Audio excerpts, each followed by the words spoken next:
Here's a leaking, wobbling toilet in Cheyenne, Wyoming. I'm Travis James of Aspen Mountain Plumbing. I'm going to show you how I fixed it and how I replaced it. First, we have to make sure all the water is out. It's also important to make sure the toilet water supply line is out. And off to the races. Let's pop off those toilet bolts.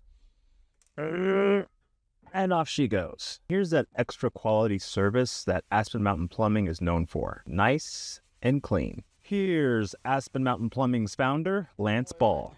Where the toilet meets the drain, you have a seal. Now, I usually use this wax ring right here.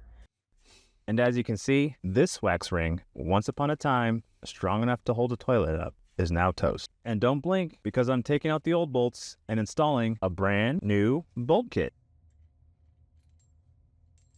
This is a brand new sealed wax ring. We keep this seal on for now to make sure it doesn't lose its form. But once it's there, it's a done deal.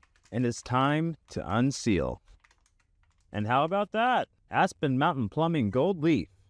Aspen Mountain Plumbing Gold Wax Ring. Always remember to lift with your knees and on she goes. Oops. Anyways, we'll wrap up this first episode here by pushing down on that toilet. We want to say thanks for watching, and we'll see you in the next one.